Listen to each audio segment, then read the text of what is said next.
رسول اللہ صلی اللہ علیہ وسلم نے فرمایا من قال استغفر اللہ الذی لا الہ الا هو الحی القیوم واتوب الیہ ثلاثا، جو شخص 3 مرتبہ یہ کلمات کہہ دے، استغفر اللہ الذی لا الہ الا هو الحی القیوم واتوب الیہ، غفر له ذنوبه وان كان فارا من الزحف، اگر وہ جنگ کے میدان سے بھی بھاگا ہو جو کہ کبیرہ گناہ ہے،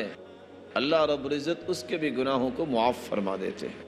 یا رب ان عظمت ذنوبی کثرتاً، اس لیے انسان کو یہ کہنا چاہیے یا رب ان عظمت ذنوبی کثرتاً فلقد علمت بأن عفوك اعظم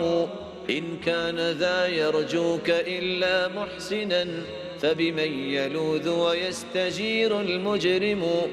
ربي دعوتك ما أمرت تضرعا فإذا رددت يدي فمن ذا يرحم۔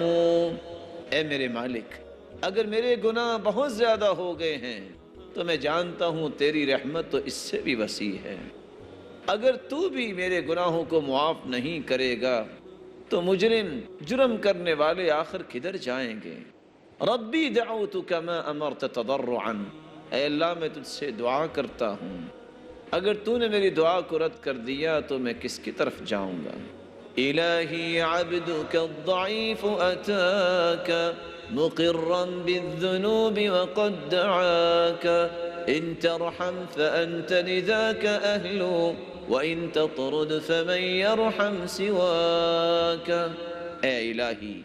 میں تیرا کمزور بندہ تیرے پاس آ گیا ہوں اپنے گناہوں کا اقرار کرتے ہوئے،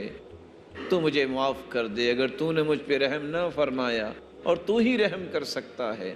اگر تو نے مجھے دھتکار دیا تو میں کدھر جاؤں گا؟ اللہ رب العزت ہمیں سچی توبہ کرنے کی توفیق عطا فرمائے۔